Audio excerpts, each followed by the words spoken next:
सभी साथियों का नमस्कार। साथियों, माध्यमिक शिक्षा बोर्ड 2020 उच्च माध्यमिक जो परीक्षाएं हैं यानी कक्षा 12 की जो परीक्षा है वो स्टार्ट हो चुकी हैं और पहला पेपर आज 5 मार्च 2020 को है। कंपलसरी इंग्लिश का है वो आयोजित हो चुका है और इसकी आंसर की मैं आज लेके आ रहा हूँ। साथियों, ये जो आंसर की मैं लेके आ रहा हूँ उसमें बहुत बहुत धन्यवाद है मिस्टर सुनील पूनिया का, जिनका एक यूट्यूब चैनल भी है SP इंग्लिश वर्ल्ड के नाम से, और ये मेरे सहयोगी रहे हैं और इंग्लिश टीचिंग भी कराते हैं सॉरी। और GSS भोजा सर, जो मेरा पिछला जो स्कूल था वहाँ पर ये टीचर हैं। तो साथियों, हम शुरू करते हैं ये आंसर की में हम देखें तो सबसे पहले सेक्शन ए में आया था एक अनसीन पैसेज, और अनसीन पैसेज में 1 से 9 तक क्वेश्चन थे। एक छोटी सी कहानी थी। आसाम में एक पहाड़ी पे एक मंदिर था जिसके पुजारी के लिए चयन किया जाना था। कुछ स्कॉलर्स आए, एस्पिरेंट्स आए और उन्होंने परीक्षा दी, परंतु एक चुनाव किसी अन्य का हुआ और जिसने ह्यूमन बीइंग दिखाया था। तो ये कहानी उसी पर आधारित है। तो उसमें कुल 9 क्वेश्चंस हैं जिनके आंसर हैं हमें ये आपके सामने ही प्रदर्शित हैं। तो हम चलते हैं। पहला जो क्वेश्चन था, where was the famous temple situated, कि प्रसिद्ध जो मंदिर है वो कहाँ था। तो द फेमस जो टेम्पल है वो suited on a hill in the Assam. तो आप केवल आसाम लिखें तो भी चलेगा, on a high hill on a Assam लिखें तो भी चलेगा। ये इसमें सीधा आंसर था। दूसरा हम क्वेश्चन देखें, when did the selection process start, कि सिलेक्शन प्रोसेस कब स्टार्ट हुई। तो हम देखें तो इसमें बिल्कुल सीधा इसी में क्वेश्चन लिखा हुआ है कि selection process after breakfast start हुई थी। तो हम आफ्टर ब्रेकफास्ट लिख सकते हैं। तीसरा हम देखें question, what did the trustee ask to do in selection test to the aspirants। तो एस्पिरेंट्स को है उन्होंने क्या कहा था। तो यहाँ पर हम देखें, इसमें सीधा अगर हम उत्तर देखें तो यहाँ से बिल्कुल सीधा ही आ जाएगा कि the trustee asked the all, ये इसी जहाँ जो दूसरा आंसर खत्म हुआ था, the trustee asked the all the aspirants recite difficult shlokas and verses form the sacred texts. तो ये आंसर आपको यहाँ से देना था। आगे हम देखते हैं अगला प्रश्न, जो तीसरा हम देखें। तीसरा प्रश्न हो गया। हम चौथा प्रश्न देखें। चौथे में क्या लिखा गया, how did the young man get hurt badly. तो यंग मैन है वो बुरी तरह से घायल क्यों हो गया। तो वो यंग मैन क्या करा था, young man remove all the thorn and stone from the path so he was the heart badly. कि जब ये यंग मैन आया था मंदिर पर तो उसने रास्ते से जो थॉर्न्स और स्टोन्स थे उनको हटाया, उस कारण वो है बुरी तरह से घायल हो गया था। तो इस कारण है वो लेट भी हो गया और पहुंचा नहीं था, बाकी इंटरव्यू उनका हो गया था। तो ये उसी पर आधारित कहानी है। वाई वर द इंस्पायरेंट्स इन्फ्यूराइटेड, यानी वो व्यथित, इन्फ्राइटेड मतलब व्यथित, कि जो बाकी जो इंस्पायरेटेड थे यानी जो जिन्होंने जो इंटरव्यू देने के लिए आए थे वो है व्यथित क्यों हो गए। तो वो व्यथित क्यों हुए, वो व्यथित हुए कि उनका चयन नहीं हुआ। क्यों क्यों नहीं हुआ चयन, क्योंकि ह्यूमन बीइंग दिखाने के लिए है वो नव यंग मैन है वो चुना गया। इस कारण है वो सारे पार्टिसिपेंट्स है वो व्यथित हो गए।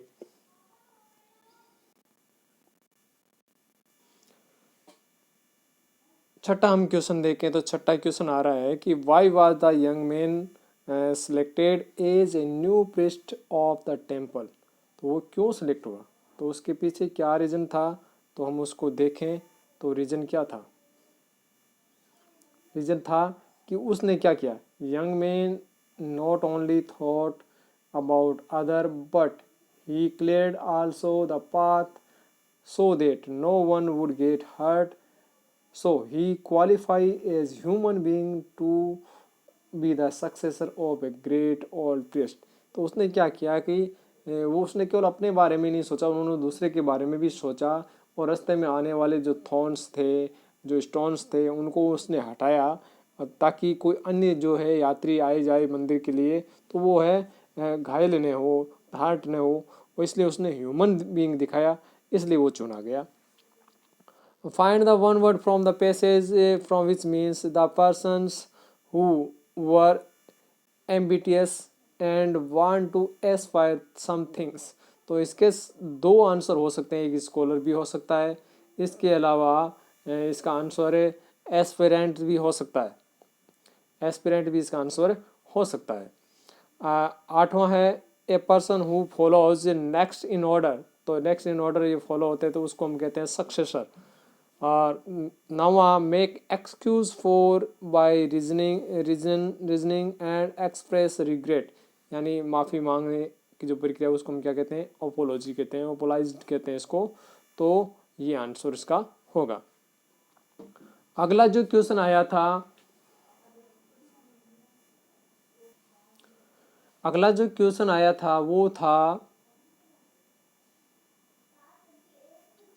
एक शॉर्ट नोट लिखना था कि एक पैसेज दिया हुआ है और उसको देखकर आंसर देना था। और क्या आंसर देने थे इसके, आंसर देना था उसके कि आपको उसके नोट्स बनाने हैं।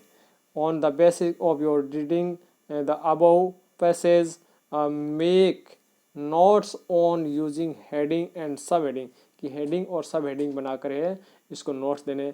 तो ये जो पैसेज था उसकी हेडिंग थी एग्रीकल्चर सेक्टर इन इंडिया, और उसके कुछ पैसेज में हम देखते हैं सबसे पहले प्रॉब्लम्स ऑफ इंडियन फार्मर्स दिया हुआ था, और फार्मर्स की जो प्रॉब्लम्स में हम उसको देखें, नोट्स में देखें, उनकी एक्सट्रीम पॉवर्टी के बारे में बताया गया था, फाइनेंशियल क्राइसिस के बारे में बताया गया था। तो वो हम 2 पॉइंट लिखेंगे। क्वालिटीज़ ऑफ इंडियन एग्रीकल्चर्स, तो उसमें भी हम ये पॉइंट लिख सकते हैं हमारी जो इंडियन कल्चर की जो एग्रीकल्चर है उसकी क्या क्वालिटीज़ हैं। Dependent on nature, irrigation facilities that currently available do not cover entire cultivable land or largely an unorganized sector. There is no systematic planning in cultivation or seasonal agriculture, यानी ये season wise जो culture है ये note से हम बता सकते हैं। तीसरा पॉइंट हम बना सकते हैं how to solution the problem of agriculture. तो इसमें हम एग्रीकल्चर की जो प्रॉब्लम है उसको भी बता सकते हैं कि क्या प्रॉब्लम थी। तो इनके हम नोट्स बना के बताने थे। Right A summary of the passage and suggest a suitable title. तो पैसेज की समरी बतानी है और उसके एक सुटेबल टाइटल भी बताना है। तो समरी आपको और निकालनी है, इसको शॉर्ट करना है, इस पैराग्राफ को पैसेज को शॉर्ट करना है। और फिर सुटेबल टाइटल हम बताएं तो एग्रीकल्चर इन इंडिया, तो इसका सुटेबल है आंसर जो टाइटल हो जाएगा। तो ये इसका आंसर था 10वें और 12वें क्वेश्चन का। अगला हम क्वेश्चन देखें तो क्वेश्चन किससे संबंधित है। अगला क्वेश्चन है राइटिंग से संबंधित है। Your friend Rashmi or Rajat has invited you to attend the wedding ceremony of his or her brother. Write and formal reply expressing your inability to attend the ceremony due to unavoidable reason. तो इसको आपको एक क्या है, तो इसमें एक reply अपने को देना है। तो वो रिप्लाई कैसे होगा हम देखते हैं इसमें। तो सबसे पहले ये क्या लिखा है कि हमें एक एड्रेस लिखना है उसका। तो हम लिखेंगे रजत 10 रजत कॉलोनी जयपुर। तो हम यहाँ पर क्या लिखेंगे, अपना एड्रेस लिखेंगे 10 कॉलोनी जयपुर, और उसके हम क्या करेंगे और रिप्लाई लेंगे। यहाँ पर कोई अपना एड्रेस कुछ भी लिख सकते हैं, आप अपना एड्रेस है कुछ भी लिख सकते हो, और ठीक है। और किसको लिखना है तो वो लिख सकते हो। और यहाँ पर फिर आपको डेट लिखनी है, फिर लिखना है कि माय डियर रजत या रश्मि। आप लड़के हो या लड़की हो तो अपने नाम मर्जी से चाहे रश्मि ले लो या रजत नाम ले लो, कुछ भी ले लो। और उसको बताना है कि आप क्यों नहीं अटेंड हो रहे। पहले उसको थैंक्स बोलना है कि उसने आपको इनविटेशन किया है उसकी बहन की या भाई की शादी के लिए। और फिर है आपको बताना है कि आप अटेंड नहीं हो सकते, आपका क्या कारण है, वो कारण बता के शॉर्ट में आपको बताना है। तो यहाँ पर बिल्कुल शॉर्ट में बताया गया है, आप इसको बड़ी आसानी से पढ़ सकते हैं। और फिर नीचे यहाँ लिखना है योर्स, यहाँ पर बिल्कुल कॉमा वगैरह कुछ नहीं लगाना, योर्स सिंसियरली, और अपना नाम लिखना है। यहाँ नाम नहीं दिया हुआ है कि आपका क्या नाम है, तो परंतु आप यहाँ अपना नाम कुछ भी लिख सकते हो, XYZ भी लिख सकते हो। तो ये 12वां क्वेश्चन हो गया। इस 12वें क्वेश्चन में देखो अथवा में लिखा हुआ था, एक क्वेश्चन था एक नोटिस से संबंधित था कि your school is going publish A 25th annual magazine next month, right A notice inviting the articles from students. तो बच्चों से हैं वो आर्टिकल लिखने के लिए इनविटेशन देना था, उसका नोटिस लिखना था कि आपको आमंत्रित किया जाता है, जैसा कि न्यूज़पेपर में आता है नोटिस वैसे। अगला जो 13वां क्वेश्चन था इस हम देखें तो 13वां क्वेश्चन क्या है, 13वां क्वेश्चन है कि yesterday two robbers robbed the Punjab National Bank of your city, write a report on the about 100 words, you may use the following outlines. तो यहाँ पर आपको जो आउटलाइंस दी गई हैं इनको यूज़ करते हुए आपको 100 शब्दों में है वो क्या करना है कि आपको एक रिपोर्ट लिखनी है। तो यहाँ पर एक रिपोर्ट लिखी हुई है, आप उसको पढ़ सकते हैं कि कैसे लोगों ने रॉबरिंग की है। और इसके अलावा आपको अगर मान लो कि दूसरा इसमें रिपोर्ट भी है, वो अथवा में है कि राइट ए रिपोर्ट टू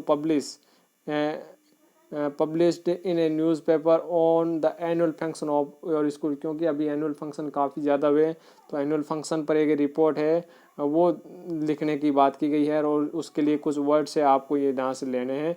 तो इसके आधार पर आपको एनुअल फंक्शन पर एक रिपोर्ट टाइप करनी है। आगे हम देखते हैं 14वां क्वेश्चन है। 14वां क्वेश्चन क्या था कि यू आर रहना या Rahim living in Kota pursuing MBA,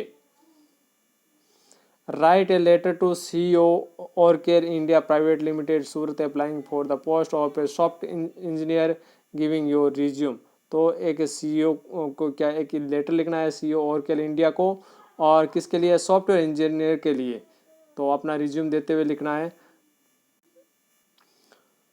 इसके अथवा में एक अन्य क्वेश्चन भी है जो इस प्रकार है, वो क्या है कि you are Ankush or Anu living in 3 Basant Vihar Ajmer, write a letter to editor the Times of India. ये Times of India news paper है, उसके एडिटर को एक लेटर लिखना है जयपुर को, expressing your views on the topic influence of mobile and internet on students. तो mobile का और इंटरनेट का जो है वो बच्चों पर जो प्रभाव है उसके बारे में एक जो लेटर है वो टाइम्स ऑफ इंडिया के एडिटर को लिखना था। तो इसमें हमने इसको लिखा है, तो हम देख सकते हैं कि कैसे आपको लिखना था। तो उसमें सबसे पहले हमें लिखेंगे अपना एड्रेस 3 बसंत विहार अजमेर, और फिर आज की जो डेट है वो लिखेंगे, और फिर लिखेंगे उस एडिटर किसको लिखना है letter, the editor the Times of India, और फिर सब्जेक्ट लिखना है influence of mobile and internet on students. ये चीज़ तो यहाँ पर दे रखी है sir. Nowadays, the influence of mobile and internet is increasing on student day by day. Uh, Internet and mobile can useful for student, but it has no true guidance. So all student misuse it, and they does not see the useful side. They have no knowledge about it. First of all, students should be given useful information about it, and the mobile and internet can useful for student. Yours sincerely। और यहाँ पर जो नाम दिया गया है वो आप लिख सकते हैं। यहाँ पर ये नाम गलत लिखा है, तो यहाँ पर आपको अंकुश या अनु नाम ही यहाँ पर लिखना है। अगला हम क्वेश्चन देखें 15वां क्वेश्चन। तो 15वां क्वेश्चन किस पे आधारित था, ये एक स्पीच था कि your principal has asked you deliver a speech on topic water conservation in your school prayer assembly, कि वाटर कंजर्वेशन पर, जल संरक्षण पर एक भाषण देना था और 100 शब्दों में देना था, या right article about 100 words on topic women empowerment, यानी महिला सशक्तिकरण पर एक आर्टिकल लिखना था। तो यहाँ पर महिला सशक्तिकरण के बारे में है ये कि जो है आर्टिकल लिखा है, good morning dear classmates, I am, अपना नाम लिखो, stand to speak women empowerment. Women empowerment के बारे में जो बातें लिखी है आप है जो अपनी मर्जी के अनुसार अपने अनुसार है वो लिख सकते हैं। कोई ज़रूरी नहीं है यहाँ पर जो लिखी गई वही बातें हो, आप अपने अनुसार उसको शब्दों में डाल सकते हैं। अगला जो क्वेश्चन है वो संबंधित है, एक छोटी सी पोइम दी गई है, उस पोइम के आधार पर है 2 प्रश्नों के उत्तर देने। एक सोल्जर्स पर आधारित पोइम है, दूसरी एक ब्रड्स के आधार पर पॉइंट है, तो हम ये दूसरी जो पॉइंट है उसके आधार पर दो क्वेश्चनों के आंसर दे रहे हैं। तो पहला जो है जो क्वेश्चन है हाँ, पहला जो क्वेश्चन है छठा 16वां, हम 16 क्वेश्चन देखें। Which bird does the poet mention in the extract? The poet mention two bird, blue tit and eagle in this extract, यानी किन जो पक्षियों का मेंशन है कवि ने इसे कविता में है किया है। तो कविता में जो दो पक्षी थे, एक तो ब्लू टिट है, दूसरा है एक ईगल है, उसका है मेंशन किया गया है। 17वां हम क्वेश्चन देखें। How does the poet feel when he look at bird flying uncaged? तो उसका आंसर है कि पोइट है वो कवि क्या महसूस करता है जब जो बर्ड जो पकड़े हुए या खुले जो पक्षी आकाश में उड़ते हैं। तो when the poet uncased the bird, they comes and delight him, so the poet feel very happy to leave them free। तो पोइट है यानी कवि है, उनको है क्या है, उन पक्षियों को अनकेज यानी उसको रिलीज करने पे छोड़ने पर बाद में बहुत ही खुशी महसूस करता है।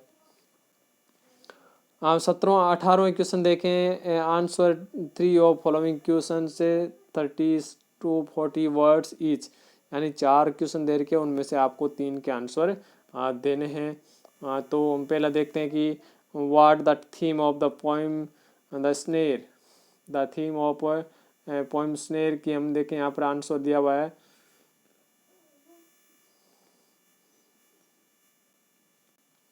The theme of poem is the protection and freedom to wild animal. The poet uneasy by hearing the painful cry of the rabbit in snare. He searches him everywhere, but he is unable to locate him. The rabbit paw is trapped in a snare. His freedom has been curtailed. The poet want to free him again. The poet create sympathy for animal in his readers। ठीक है। दूसरा भी हम देखें। How does hope affect the gloomy ways? The effect of hope on gloomy ways is very important. It enlight them, it make us feel the freshness and warmth of days ahead। तो ये इसका answer था। हम तीसरा हम देखें इसका C part से। Why a lily better than an oak? कि लिली है वो ओक यानी आक से बेहतर क्यों है? लिली एक पौधा पुष्प होता है। An oak tree is flowerless fruitless, falls as long, while a lily give a joy on beholder and is a symbol of a meaningful life। So lily is better than oak। कि oak क्या है कि एक ने तो flower, उसमें flower होते हैं और नहीं फ्रूट्स होते हैं, और वो चारों ओर गिरा हुआ रहता है, लंबे लंबा उसके पत्ते होते हैं, लंबी लंबी उसकी डालियाँ होती है, और उसके पत्ते भी क्या होते थोड़े हानिकारक होते हैं। तो उसके अलावा हम देखें लिली का पौधा है वो आनंद देता है, आनंद का प्रतीक होता है, सिंबल ऑफ मीनिंगफुल लाइफ। तो इसलिए lily is better than oak. तो ये चौथा आप चाहो तो इसमें चौथा भी आंसर कर सकते हैं। चौथा आंसर भी दिया है कि how does a man play his role in the last age? The man plays his role in the last stage a second childness in the man in sense test and low eye vision. तो ये इसका answer हो गया। 19वां question हम देखें। उसमें पूछा गया है राइट द फॉलोइंग क्वेश्चन। सभी क्वेश्चन है इसके जो बाकी के 19 से 22 तक उन सभी के आंसर देने हैं 30 से 40 शब्दों में।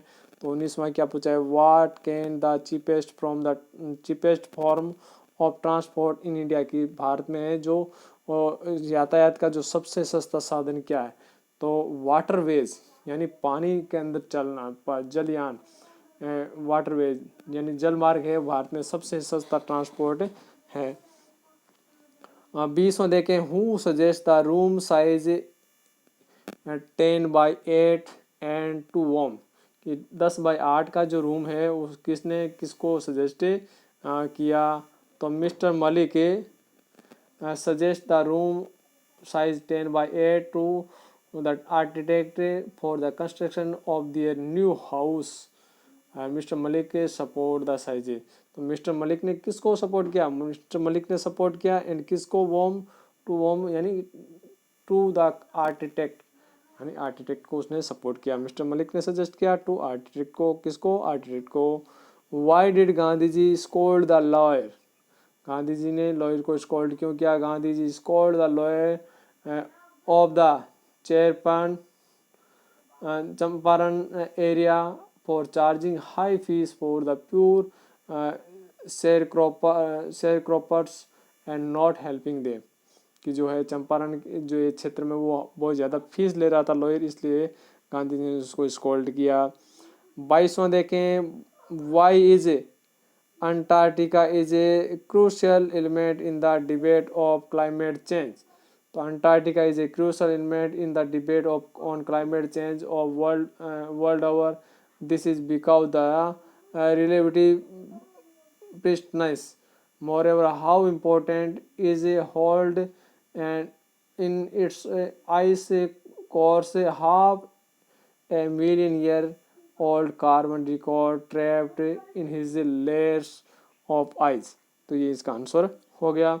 तो ये journey of the end of the earth की जो क्वेश्चन जो चैप्टर था उससे ये क्वेश्चन आया हुआ है। आगे जो 23वां और 24वां क्वेश्चन है वो है 23वां क्वेश्चन और 24वां क्वेश्चन 125 के हैं, दोनों अथवा में पूछा गया है। पहला है कि what is the merit of purity. तो मेरिट ऑफ प्योरिटी के जो क्या है यानी शुद्धता की जो क्या गुण है वो आपको बताने हैं। तो इस वीडियो को आप पॉज करके यहाँ से इसको देख सकते हैं मेरिट ऑफ प्योरिटी की क्या आंसर है। अगर आप इसमें दूसरा क्वेश्चन करना चाहते हैं, mention the quality of a great book and how to greatness determined. तो एक अच्छी किताब की क्या क्वालिटीज़ हैं और अच्छी किताब कैसे साबित हो सकती है उसके बारे में जो बातें हैं वो आप यहाँ से वीडियो को पॉज करके देख सकते हैं। तो ये था on reading the relation to literature, उस चैप्टर से ये क्वेश्चन था। 24वां हम क्वेश्चन देखें, answer the following question about a 125 words attempt a character sketch of peddler. तो पेडलर का जो है जो कैरेक्टर था उसको स्केच करना है कि उसकी विशेषता बतानी है। तो वीडियो को पॉज करके आप यहाँ से देख सकते हैं। इसके अलावा right character sketch of author grand mother. तो ये पेट्रियट ऑफ ए लेडी जो चैप्टर है उससे लिया गया है। तो ग्रैंड मदर का है वो जो कैरेक्टर है उसको स्केच करना है, उसकी कैरेक्टर के बारे में बताना है। तो दोनों क्वेश्चन एक कैरेक्टर बताने के बारे में ही था। अगर हम 25वां क्वेश्चन देखें, 25वां से लेकर 28वां ये चारों जो क्वेश्चन है वो 30 से 40 वर्ड्स में देने हैं। तो हम कोशिश करेंगे यहाँ इसको सॉर्ट आउट करने का। Why was the Sherlock Holmes interested to getting the letter and photograph at the earliest. Turban in Bohemia जो चैप्टर है उससे लिया गया है। तो Sherlock Holmes want to get the letters and photograph at the earliest because he feared that Irene's lawyer's husband है mind take it undue advantage of it. 26वां who killed Mahesh and why, कि महेश को किसने मारा और क्यों मारा, ये ड्राउट यानी सूखा उस चैप्टर से लिया गया है। तो गफूर है killed the Mahesh because Mahesh is bull injured Amina and soaking the water which Amina brought in the pitcher. He himself was very thirsty, so he got angry and killed Mahesh। 27वां देखें question, what was the king offers to the man who could beat his daughter in wrestling। तो ये स्वयंवर नामक chapter से ये लिया गया है। The king offer the man half of kingdom and marry his daughter with the man who could beat his daughter की, कि जो उसकी पुत्री को रेसलिंग में हरा देगा वो उसको आधा राज्य और उसकी पुत्री है उसको शादी करा दे, आधा राज्य दे देगा, उसकी शादी भी करा देगा। अंतिम जो क्वेश्चन था 28वां, how much money did tiger king pay to British jeweller for rings?